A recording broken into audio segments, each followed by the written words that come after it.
Okay.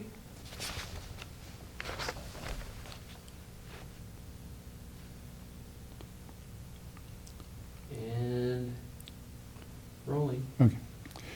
In Normandy, there once occurred a story which you've surely heard, a tale of two young people, of their deeply shared and fatal love. Of this, the Bretons made a lay. It's called the Lovers Twain today.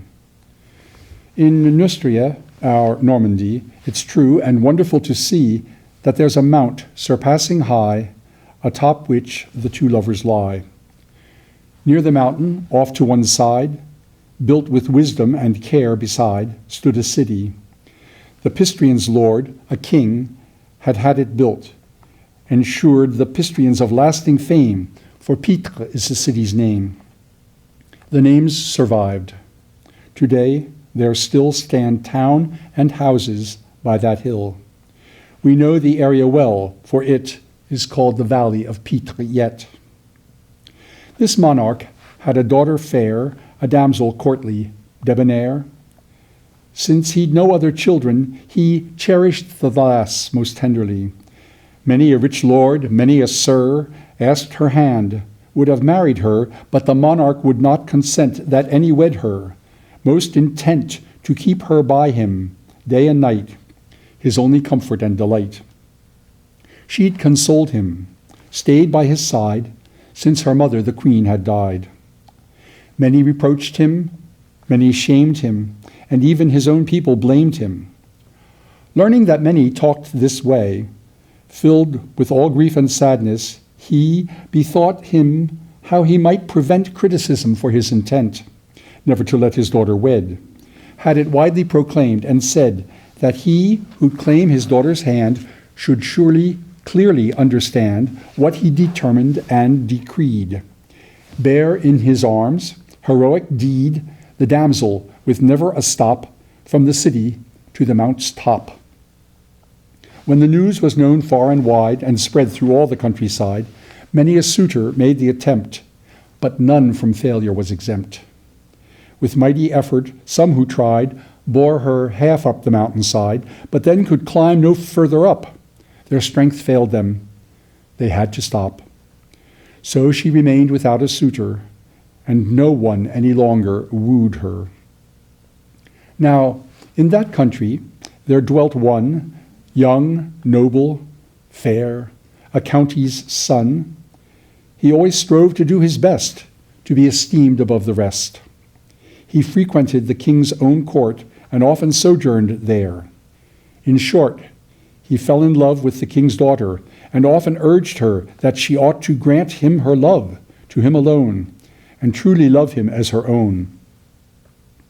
Because her father dearly prized his courtly worth, she sympathized, accorded him her love, and he thanked her in all humility.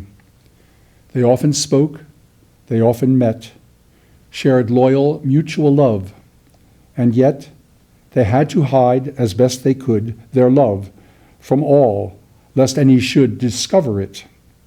This caused them pain.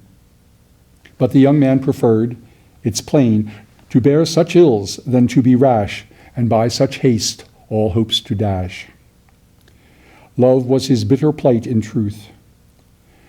Now, it once happened that the youth, so worthy, handsome, and so brave, came to the one he loved and gave recital of his grievous plaint, and begged, with anguish, quite constraint, that she elope with him amain. He could no longer bear such pain. He knew full well her father loved her, so that he would not be moved to give her hand at his request unless he passed the grueling test, carried her up the hill's whole height. The damsel answered as she might, "Beloved friend, I know indeed you do not have the strength you need to carry me that far, it's true. But if I went away with you, my father'd suffer endless grief, tormented pain without relief. I cherish him, I love him so, I would not wish to cause him woe. You must then find some other way. I will not hear of this. But stay, far away in Salerno, I've a wealthy female relative. She has so practiced physic there for something more than 30 years that she's well versed in properties of plants and roots and remedies. If you go now to Italy and take her a letter from me and tell our tale, she will give heed and thoughtful counsel in our need. She'll give you from her pharmacy electuaries, potions. She will give you physic to restore your strength and vigor for your chore. When you return to this country, ask my father at once for me. He'll think you are a child indeed, will tell you what he has decreed, that he will give me to no man for any plea, unless he can carry me to the mountain's top without a pause, without a stop. Accept this with good grace, agree, make virtue of necessity. He heard the words and the counsel proposed thus by the demoiselle, and very gladly he thanked her so, and asked her leave that he might go. Returning to his homeland, he equipped himself quite rapidly. Palfreys and pack horses, rich clothes and money. From his men he chose those whom he trusted most. Then he set off with them to Italy and to Salerno. There he sought the aunt of his beloved, brought her the damsel's letter. When she had read the missive carefully, she kept him with her, so much so that she learned all there was to know of him. With physic fortified him, gave him a philter beside. However weary, bowed or stricken he might be, the potion would quicken him, would refresh him totally, body, blood, veins, and bones, and he would recover all vigor and wit as soon as he had drunk of it. He put the potion in a flask and went home to his love, his task. Joyful and happy on his return back home, the youth did not sojourn in his own country, left his land, went to the king, asked for her hand, ready to carry his daughter up to the summit without a stop. The king did not refuse the lad, but thought it folly, since he had so little chance, nay, scarcely any. He was so young, and a great many wiser and worthier men than he had all tried unsuccessfully. The king then named the day, convoked his vassals, friends, and all his folk. He assembled all he could find, letting no one remain behind. People poured in from everywhere to see the lad who hoped to bear the princess to the mountaintop heroically without a stop. In preparation, day and night, the princess fasted that she might weigh less, be lighter on that day. She wished to help her friend that way. The day all assembled, the lad arrived among the first. He had not forgotten his potion. Then into the meadow toward the Seine, the princess came, led by the king, amid the great throngs gathering. She wore no clothes save her chemise.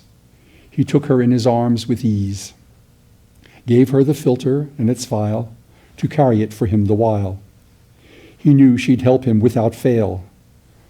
I fear the philter will avail him very little, for he knows no moderation. Off he goes. Apace he bore her up halfway. For joy of her, to his dismay, he quite forgot his potion. She felt him weaken alarmingly. She said, "My love, please drink. I know that you're wearying yourself. So drink and regain your failing force." He answered ardently, perforce, "Fair friend, I feel my heart so strong I'll stop for naught, not even long enough to drink, while I can still walk 3 more paces up the hill. The crowd would shout at us. I would be stunned and dazed by noise. They could distract me very easily. I shall not stop here." And when he had clambered up the mount 2/3, he nearly fell. With urgent words, the damsel repeatedly pled, "My love, drink your potion," she said. He would not listen, would not heed, carried her on, anguished indeed. He reached the summit in such pain, he fell down, never rose again.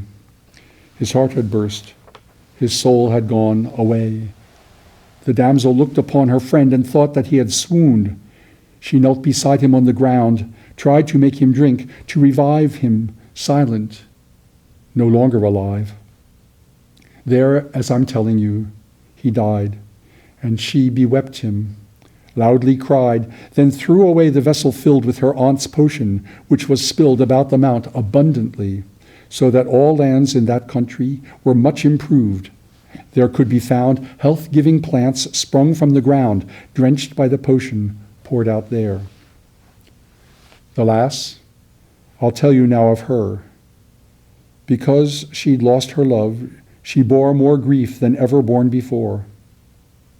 She lay beside him and embraced his lifeless form and kissed his face, his eyes, his mouth repeatedly. Heartbroken in her grieving, she died there, damsel who was so fair, so worthy, wise, and debonair. The king and those waiting below saw that they were not coming, so they climbed the hill. There they were found. The king fell fainting to the ground. When he could speak, he grieved aloud, as did the strangers in the crowd. They left them there for 3 days' space. Then, in a marble coffin, placed the two. The lovers were interred atop the mountain, as you've heard, on the advice of those present, who then, departing, homeward went. For their sad tale, the hill's now named, the mountain of the Lovers Twain. This happened as I've told today. Of it the Bretons made a lay.